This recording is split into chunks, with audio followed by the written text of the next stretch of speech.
Hey guys, it's Bang for About PC Gamer here.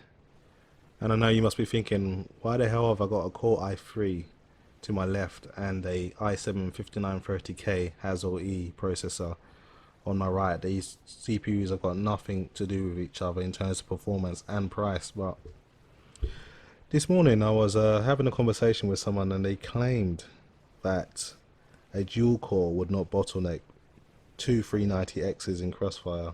Now, I've got two Nvidia GTX 980 Ti's. They are faster. Obviously, they are a bit faster than a 390X, but it should be sufficient for the test I'm about to do. So what I'm gonna do is simulate an i3 CPU with my Intel i7 5930K by turning off cores to match what you'd get with an i3. Now, an i3 comes with two cores, and because of hyperthreading you will have two logical cores and two virtual cores. So in essence you have got a quad core processor.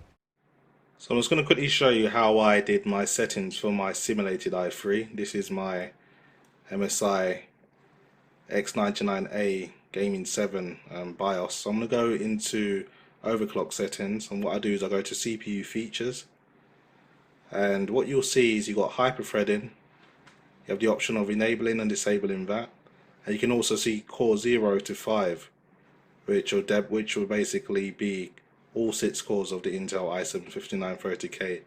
Now an i3 only has 2 cores and hyperthreading, which will simulate 4 cores, so 2 logical cores and 2 virtual cores. So what we do is we disable cores 5, 4, 3 and 2, and we leave 0 and 1 enabled, and this will simulate what an i3 will look like if you were to actually just have one running in this system. So we only have core 0 and 1, 2 cores enabled with hyperthreading, which will simulate 4 cores. So that was the settings I used to have my CPU simulate an i3.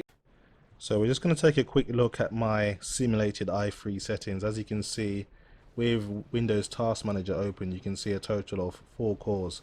So this would be 2 logical cores and 2 virtual cores, complementary of hyperthreading.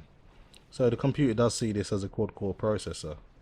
Throughout the whole test I will be running both settings at 4.5 GHz. So that's the simulated i3 settings and the default 5930K settings. Memory speeds will be running at 2666 MHz. I know it says 1333 here, but it's the double data rate, so you times that by 2 and you get the actual speed of the memory. For the motherboard I'm using the MSI X99 Alpha Gaming 7. This is a decent X99 board, and also I'm using 2 Nvidia GTX 980 Ti's with a slight overclock of 210 MHz on the core and 250 MHz on the memory. So it will be interesting to see how the i3 handles these two very fast graphics cards, and if they do display a substantial amount of bottlenecking, which I would expect in CPU intensive games.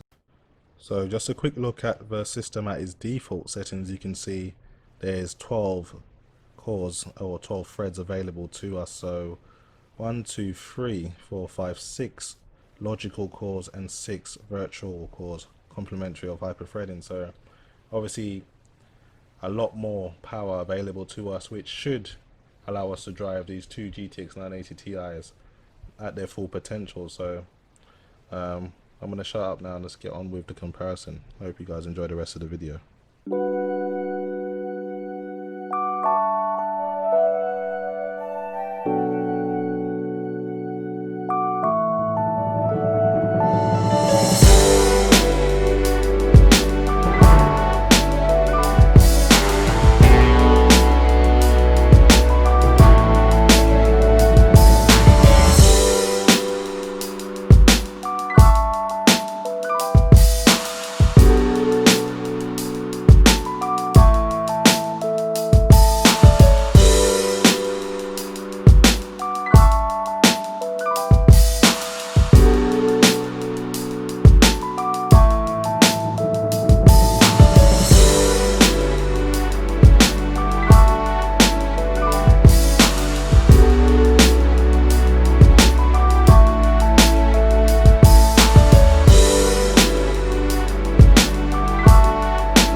When it comes to Crysis 3 with the 5930K running at default settings, which goes to show when it comes to a game with which is a bit CPU intensive, then you are going to experience quite a drastic bottleneck when it comes to performance. I chose Tomb Raider as I knew it was very non-CPU dependent. It really doesn't need much CPU processing power, and as you can see, the i3 showed no effects of bottlenecking at all, even with two GTX 980 Ti. So as you can see, it really does depend on if a game utilizes CPU more heavy than others. So across the board you're going to run into situations like that. So long story short, I would not recommend anyone to run SLI with cards of the class of a GTX 980 Ti with an i3 processor. You just will not get the performance that you paid for, pretty much. And that just goes to show 2 cores is just not cutting it for powerful cards in a multi GPU setup. That's pretty much fact. Anyway guys, I hope you enjoyed the video, and thanks for watching.